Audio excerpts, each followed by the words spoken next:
Sudbury Mining Monument was actually the first large-scale sculpture that I created. It's around 15 feet. I initially worked the piece in clay, and I wanted to put as much of the mining experience within one piece as possible. The general shape of the sculpture is described by two humongous hands that are reaching into the ground, reaching into the natural resources and pulling them out. And from these two hands, more than 900 miners come down into the ground. And so by the use of perspective, I created a sculpture that looks quite a lot bigger than the 15 feet. The miners at the top are about the size of your finger, 3 inches, and then they merge down into becoming life-size figures. And the interesting thing is, right at the top of the monument, you have a city scene. Actually, some of the buildings are buildings that would be familiar to most people in Sudbury.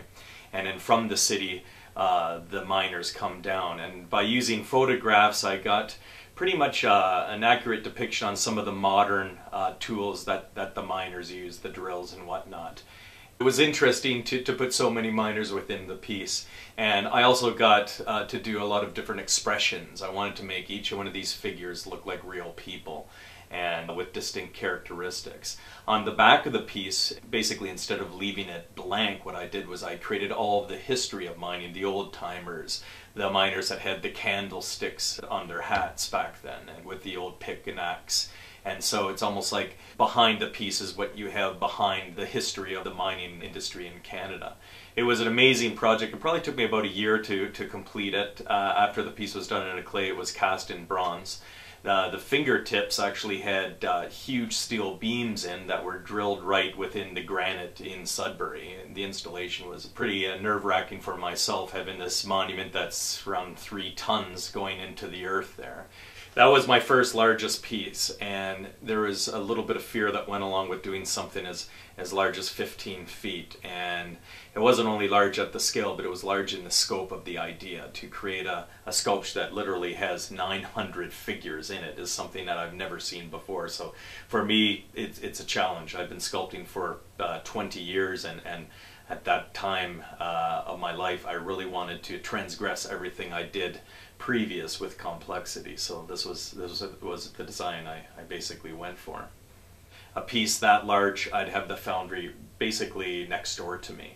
So the bronzing would happen just next door to this huge studio I was basically living in for 3 months. I would leave only once a day to exercise, and the rest of the whole day till nightfall I'd be working on this piece. And I actually had a couple other pieces during the same time, and I would just sleep in the corner on a mattress and wake up and start the whole thing over again. 3 months of doing that. A lot of the work for the Sudbury Mining Monument, because of its height, I had to actually spend hour upon hour, days on scaffolding, and I'd have my assistants bring me up little Tupperware dishes full of food, and I would eat my food, throw the Tupperware down the scaffold, and stick with the piece up there, basically 10 feet above the ground there.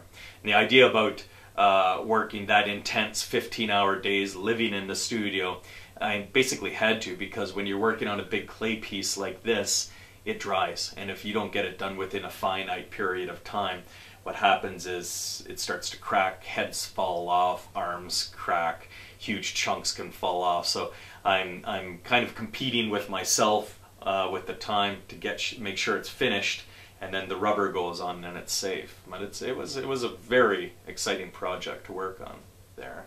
But it was an amazing experience creating the piece, because I believe that mining is quite a bit of our Canadian heritage, and to do a sculpture that really celebrates the history and that part of our culture was a real honor to me. And the idea of creating such a massive amount of figures within it was a challenge for myself. I wanted to do something that would look like it was done in the Renaissance, and so it took a lot of energy. By the time I was finished it, I was literally exhausted, but it was well worth the energy that I put in to have this piece. I think it was 10 years ago that I created the piece when I was 30, so it's nice to know that these pieces will be around forever.